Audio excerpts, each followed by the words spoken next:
हरियाणा के मुख्यमंत्री एक पूर्व मुख्यमंत्री पर मेहरबान होने जा रहे हैं। अब ये मेहरबानी आखिर किस पूर्व मुख्यमंत्री पर है, क्यों है, किस बात पर है, हिंट दे देता हूं, आर्थिक मेहरबानी है।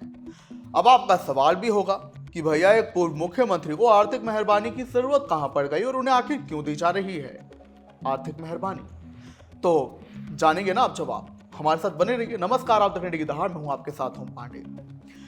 तो जिन पूर्व मुख्यमंत्री पर मौजूदा मुख्यमंत्री मेहरबानी करने वाले हैं वो हैं हुड्डा। हरियाणा के पूर्व मुख्यमंत्री रहे हुड्डा पर नायब सैनी सरकार, हरियाणा के मुख्यमंत्री नायब सिंह सैनी आर्थिक मेहरबानी कर सकते हैं।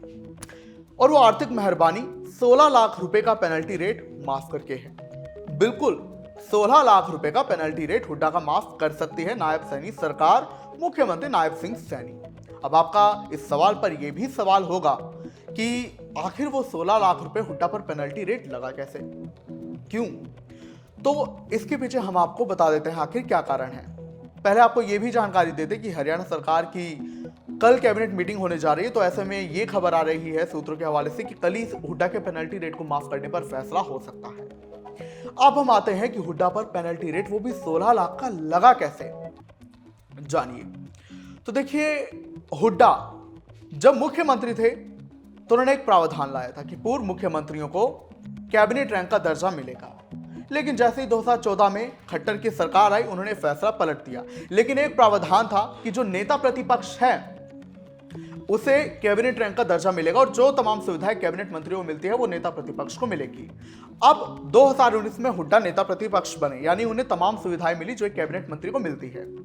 लेकिन 2024 में फिर से बीजेपी सरकार आई, लेकिन इस बार सस्पेंस इस बात पर था कि हुड्डा को नेता प्रतिपक्ष नहीं बनाया गया था। एक साल तक ऐलान नहीं हुआ कि नेता प्रतिपक्ष कांग्रेस का कौन होगा। लेकिन हुड्डा सरकारी कोठी में रह रहे थे, बंगला नंबर 70 में रह रहे थे, चंडीगढ़ के सेक्टर 7 में। ये तब उन्हें बंगला दिया गया था नेता प्रतिपक्ष होने के नाते। लेकिन जब नई सरकार आई, नई सरकार का गठन हुआ और हुड्डा नेता प्रतिपक्ष नहीं बने थे, तो सरकार ने उनसे आग्रह किया कि आपके पास 15 दिन का टाइम है, नोटिस पीरियड है, आप ये बंगला खाली कर दीजिए। हुड्डा ने तब समय भी मांगा लेकिन बंगला खाली नहीं किया। और ये भी जानकारी थी कि तब ये मंत्री विपुल गोयल को कोठी पसंद आ गई थी और वो यहाँ पर शिफ्ट होना चाह रहे थे। तभी सरकार भी जोर दे रही थी कि हुड्डा खाली कर दे। सरकार ने कहा कि आपको ये कोठी नेता प्रतिपक्ष होने के नाते मिली थी, लेकिन अभी आप नेता प्रतिपक्ष नहीं है, तो प्लीज वेकेट दिस बंगलो। लेकिन हुड्डा ने ऐसा करते करते 1 साल तक कोठी खाली नहीं की। अब इस पर हुआ क्या, पेनल्टी रेट लग गया।